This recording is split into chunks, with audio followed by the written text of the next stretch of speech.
This week, can Dungey make it to 41? Will Muscan retake the #1 plate? Can Weenan hold on to his, or will Hetrick steal it away?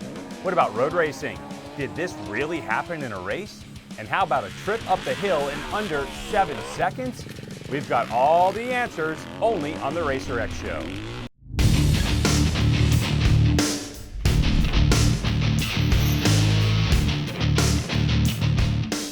Hi, and welcome to the RacerX Show. I'm Greg. Thanks for joining our racing highlight and news show.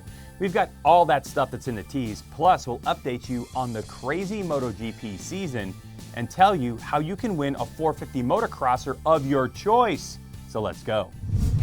The RacerX Show with Greg White is being presented by Acerbis, Soul and Passion, and by Yoshimura, the leader in performance exhausts.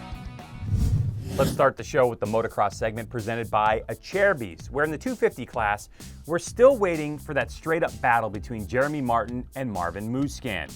But this one was a tale of good starts and bad starts. At the 450s, well, the narrative, a comfy Ryan Dungey facing a surging Ken Roczen. And what a second moto we had. To Jason Wygant and Grant Langston for the highlights.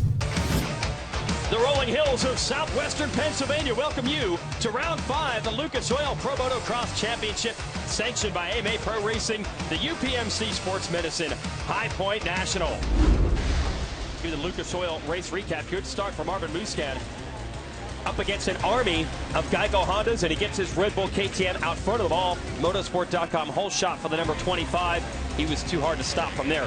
His title rival, Jeremy Martin, not a good start. He had to work very hard to get up inside the top 5. This outside line, his corner leading to the finish, did some serious work there. Made, I think, 3 passes in that section, but was only able to get up to 4th at the end.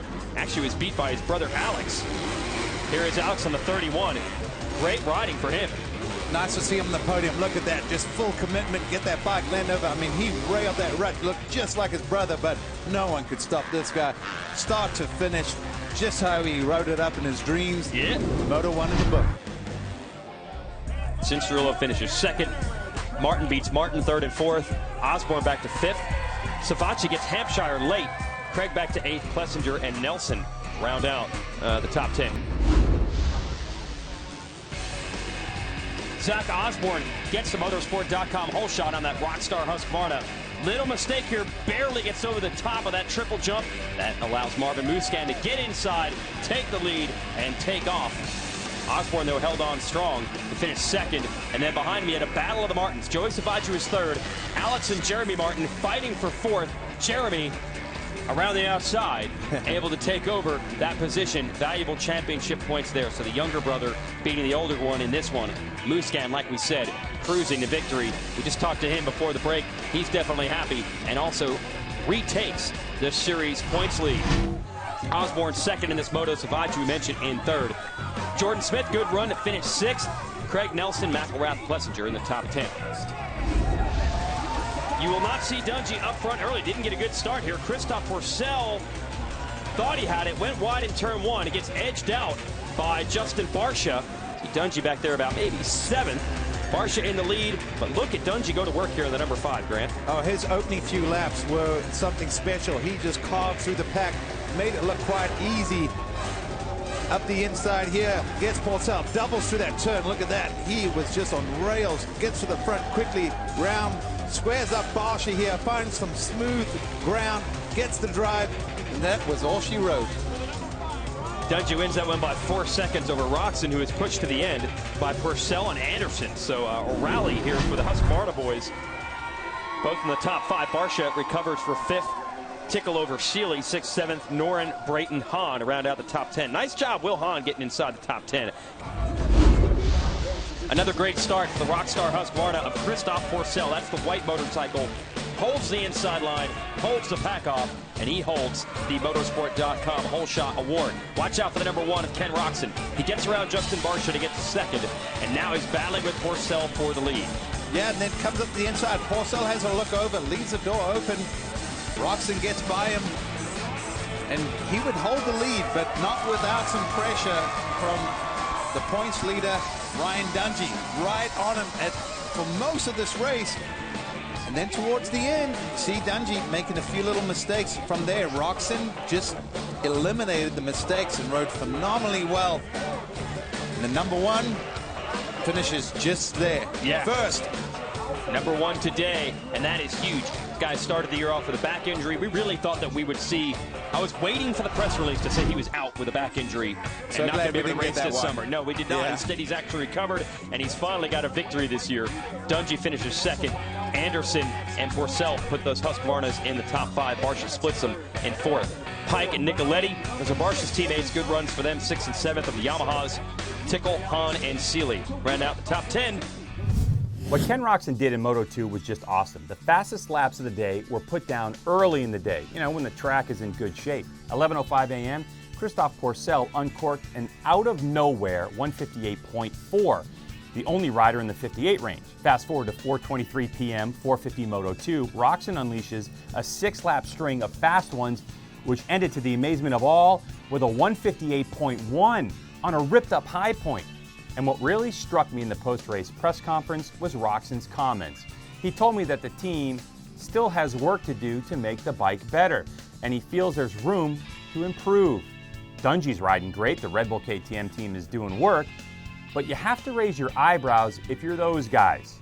Roczen looks hungry, and I am digging it. We're off next week, our first break of the season, but you can still check out all the archived races on ProMotocross.com.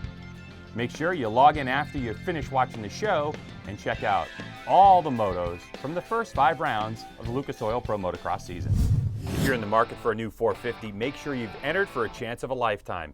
You can win a brand new 450 motocross bike and pick it a Honda, Husqvarna, Kawasaki, KTM, Suzuki, or Yamaha, and it'll look like the factory bike. Which would you choose? It's easy. All you do is go to wina450.com and buy as many raffle tickets as you like. All the proceeds go towards funding the Asterix Mobile Medical Center, which aids injured riders at the Pro Motocross races. You have until August 21st. The next day, at the Bud Light Ironman National in Crawfordsville, Indiana, the winner will be announced. You don't need to be present to win, so get your tickets now, wina450.com. Which motorcycle would you choose? Now our road race segment presented by Yoshimura and a look at round 5 of the Moto America Series. This time to the deep south in Barber Motorsports Park in Birmingham, Alabama, where in the Superbike class, number 1 plated Josh Hayes is trying to figure out how to grab back some points from his teammate and championship leader, Cameron Beaubier. And in this one, the Monster Energy Graves Yamaha teammates put on a great show for the fans and brought the championship back together. When Superbike Race 1 started, it was Yoshimura Suzuki's Roger Hayden on the 95 who got the early jump. But a few turns later, and number 6 Beaubier forces his way past. Number 1 Hayes, not wanting his teammate to skedaddle, went by Hayden also. But close to the museum turn, contact shown on Hayes' onboard, he'll save it but drop back. With a clear track ahead, Beaubier started to check out. That was until this high side by Cam took him out of the race. He'd be okay. Hayden had to take evasive action, losing a bit of time to Hayes. Eventually, they go side by side into turn 1, making it all about the brakes. Hayes wins the battle. The red flag flew for a crash on the track, ending racing early. So the win goes to Hayes. Series rookie Jake Lewis with another podium finish to add to his palmares. He's the only rider in the top 4 without a DNF, but all the love to Hayes. Got myself up to where I was behind Cameron, and I was like, man, I just got to stay steady and try to keep a pace that keeps pressure on him, because I knew 10 laps, 12 laps, 15 laps in, tires were going to be such an issue. It was going to start getting really slippery and really easy to make a mistake. On to race 2, 91 degrees, track temperatures super hot, making tire grip a premium at best. With Hayden struggling to keep pace with the Yamahas, it came down to the final lap between Hayes and Beaubier. And the drag race to the line gave the leader Beaubier the win. With Cam finishing this one, it moved the Yosh duo back a spot. KTM's Chris Fillmore and Geico Suzuki's Chris Ulrich had a great battle in 6th. But Cam was the man. We were kind of sizing up each other. Like, I felt when he passed me, I saw where he was better than me. And obviously when I was in front of him, he saw where he was better. So after those 2 races sorted themselves out, it's tight again. And in less than 2 weeks, that series heads to Miller Motorsports Park. That should be close racing with the top 4. You can catch Moto America's 1-hour highlight show this weekend on CBS Sports Network. It all begins at 3 p.m. East, noon Pacific, on Sunday the 21st. In the MotoGP World Championship, things are even tighter as Movistar Yamaha's Jorge Lorenzo goes tops again over his teammate Valentino Rossi. World champion Marc Marquez crashed out again, now 5th in the championship hunt.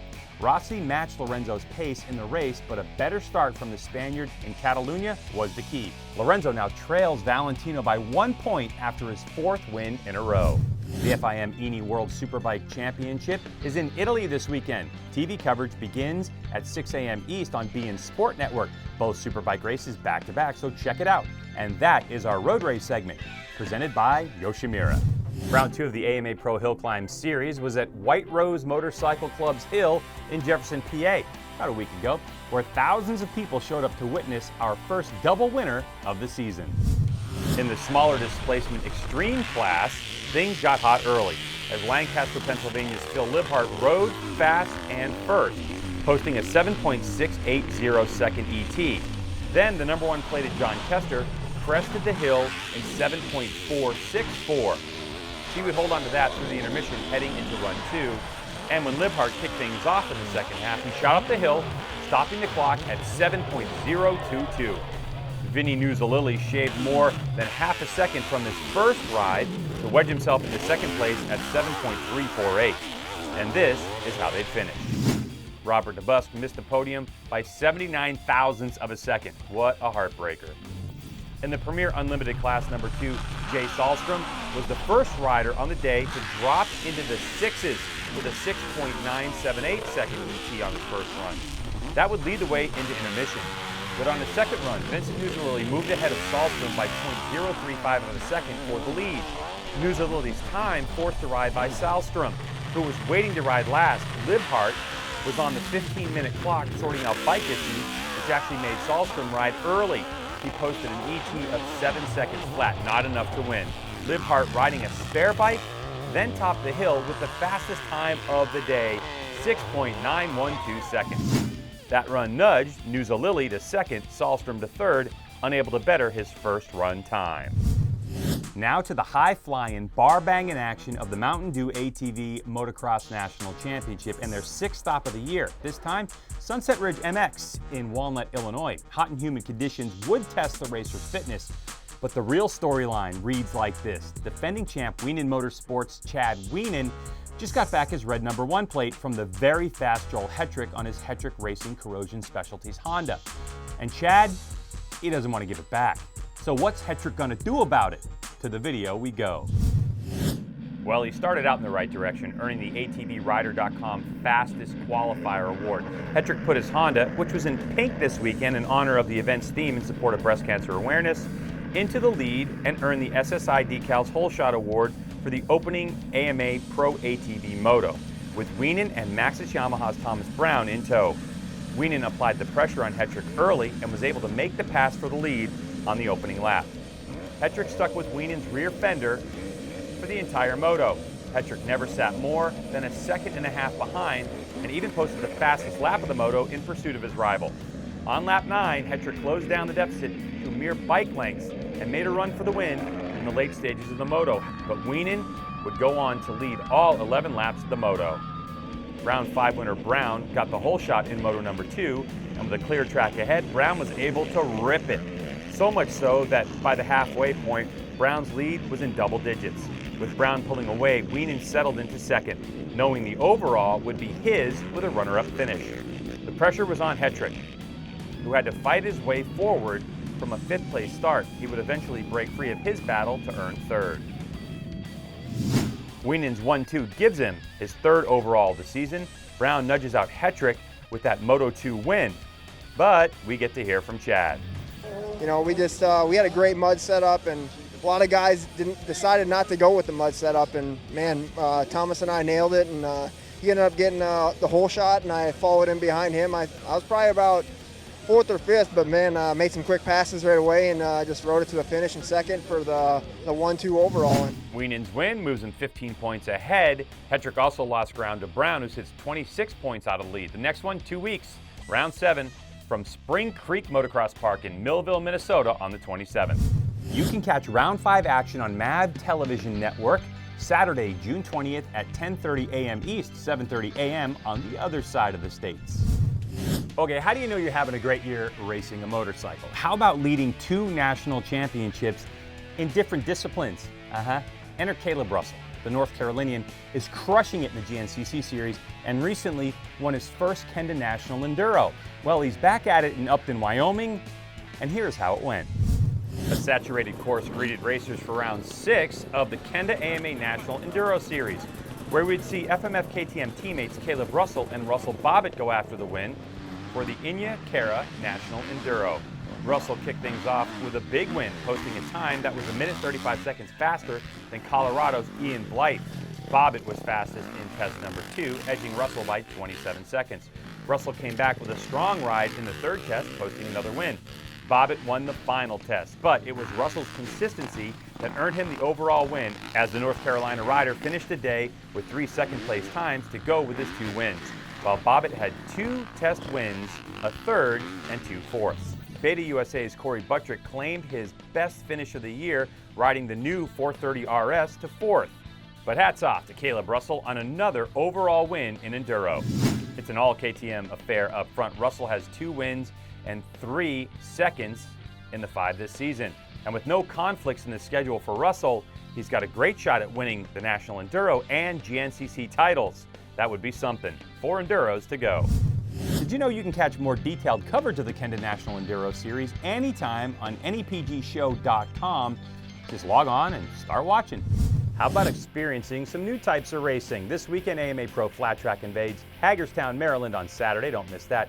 AMA Pro Hillclimb stops for a midweeker during Bike Week in Laconia. So much fun to watch. The technical, rocky, and sometimes sloppy Snowshoe GNCC, both days this weekend. Come to West Virginia and check it out. And if you're in Italy, on the Adriatic coast, go see World Superbike Racing. And there you go. Have fun. The RacerX Show with Greg White is being presented by Cherubies, Soul and Passion, and by Yoshimura, the leader in performance exhausts. Well, that's it for us this time. We hope you enjoyed it. Share this video with everyone you know and you don't know. You know, Facebook, you don't know half the people that you're friends with. For the fine crew here at the RacerX Show and RacerTV, I'm Greg. Thanks for watching. And make sure you keep it locked here all the time because we are all racing all the time. Bye-bye.